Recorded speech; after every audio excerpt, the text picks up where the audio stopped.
Hello friends, I am doctor Kashika Kathoria, gynaecologist and IVF specialist. आज मैं आपसे बात करने वाली हूँ what to expect in your third trimester of pregnancy.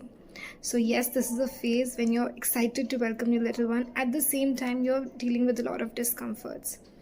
So yes, of course, आपका baby bump बड़ा हो रहा है. Your cute little baby bump is growing. The baby is gaining weight and getting mature as well. And so are you gaining weight. इस time पे ऐसा हो सकता है कि आपको स्वेलिंग यानी कि एडिमा हो आपके लेग्स में, आपके फीट में, हैंड्स में, टमी पे. So this will be normal. अगर वो रेस्ट पे सबसाइड हो रहा है तो वो स्वेलिंग अधिकतर केसेस में नॉर्मल होता है, और अगर वो सिवियर नहीं है so you don't need to worry.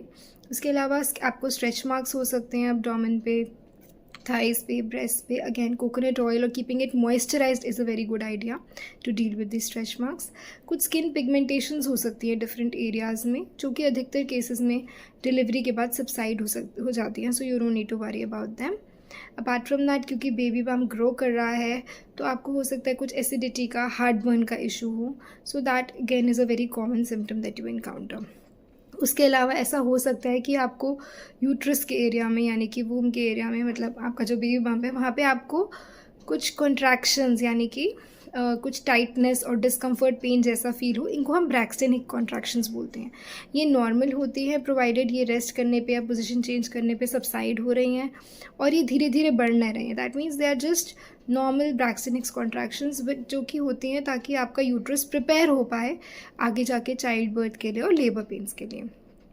Obviously आपको थर्ड ट्रिमेस्टर में जो फीटल मूवमेंट्स है वो नॉर्मली परसीव होती रहेंगी जैसे आपको पहले परसीव हो रही थी. That is a normal sign, it is a reassuring sign, और आपको ध्यान रखना है अपनी मूवमेंट्स के बारे में. And towards the end of the third trimester, और I would say rather around 36 weeks, मतलब जो फर्स्ट प्रेगनेंसीज हैं उनमें थोड़ा जल्दी होता है. There is a process which happens is called engagement. Okay, so engagement happens around 36 weeks और later, where in the head of the baby goes deep in the pelvis. So the baby is basically descending, right? So इस time पे क्या होगा, आपका जो urinary frequency है वो थोड़ी बढ़ जाएगी, but at the same time जो आपके गैस्ट्रिक सिम्टम्स है, जो आप डीप ब्रेथ लेने में आपको दिक्कत हो रही थी और जो आपको एसिडिटी, हार्ट बर्न थी, वो थोड़ा सबसाइड हो जाएगा.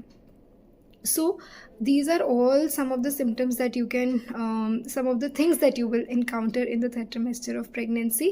Yes, you have to be careful here that the monitoring will become more frequent. Your doctor will want to see you more often, like every 2 weeks, so that they can monitor your BP, your weight gain, your blood pressure, the growth of the baby, the well-being of the baby, and that everything with you and your baby is going well.